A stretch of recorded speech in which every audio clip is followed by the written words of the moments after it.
જંગલેશ્વરમાં mega demolition માત્ર દબાણ હટાવવા માટે નહીં, પરંતુ કાયદો અને વ્યવસ્થાને વધુ સુદૃઢ બનાવવા માટે અનિવાર્ય હતું. આ વિસ્તારની સાંકડી ગલીઓ અને ગીચ દબાણોને કારણે પોલીસ માટે ગુનેગારો સુધી પહોંચવું પણ અત્યંત કઠિન હતું. અહીંયાના ભૂલભુલૈયા જેવા મકાનોનો લાભ લઈને પોલીસ પહોંચે તે પહેલા જ ગણતરીની મિનિટોમાં તેઓ ગાયબ થઈ જતા. આરોપીઓને પકડવા માટે પોલીસને નાની ટીમો નહીં, પરંતુ આખું ફોર્સ અને મોટો કાફલો સાથે રાખવો પડતો હતો. અને તેમાં પણ ઘણીવાર પોલીસના મિશન પણ ફેલ થઈ જતા.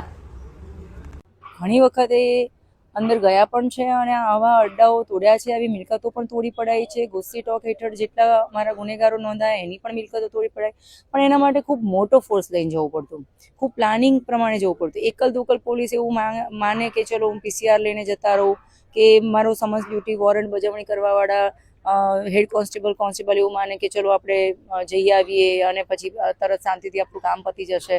તો એના મગજમાં એવું હોય કે નહીં, હું એકલા જઈશ તો કંઈક લો એન્ડ ઓર્ડર ડિસ્ટર્બ થશે, તો મારી ઉપર હુમલો થશે, તો અથવા તો મને ફોર્સની જરૂર પડશે તો હું કેવી રીતે એને રહી જાઉં. એટલે એ જે માહોલ હતો એના માટે ઘણું કારણ છે. તમે જોશો અંદર કે બહુ જ નાની નાની સાંકડી ગલીઓ હતી. એવડી સાંકડી ગલીઓમાં ટ્રાન્સપોર્ટેશન પહોંચાડવું, રિસોર્સિસ પહોંચાડવા, સંસાધનો પહોંચાડવા, એને બેકઅપ પ્લાન માટે બીજા માણસોને પહોંચાડવા, એ બહુ શક્ય ના બને.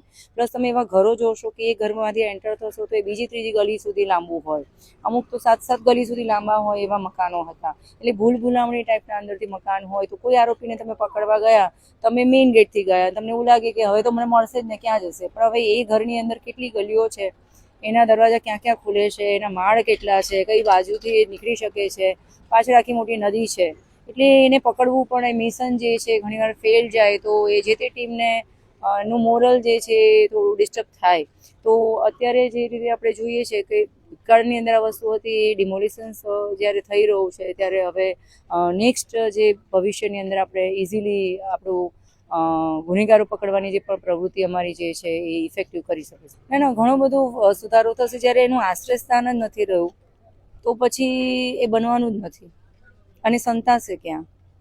અને આ જે આખી જે જગ્યા હતી એમાં માનસિકતા આજુબાજુ લોકોમાં જે હાવ છે, ડર જે છે એને તોડવાની વધારે જરૂર હતી. એટલે મકાનોની સાથે સાથે અસુરક્ષિતતાની જે ભાવના છે કે ભાઈ અહીંયા અસામાજિક તત્વોનો અડ્ડો છે એટલે અહીંયા ન જવાય, અથવા તો અમે જઈશું તો અમારી સાથે આવું બનશે, એ જે બધી ડરના લીધે ઘણા બધા ઇફેક્ટિવ કામગીરી દરેકે દરેક તંત્રએ કરવાની હોય, કે કોઈ જાગૃત નાગરિકે કરવી હોય, કે પબ્લિક લીડરે કરવી હોય, તો એ પણ વિચારીને કરતા હતા. એના બદલે એ મુક્તતાથી અત્યારે કરી શકશે.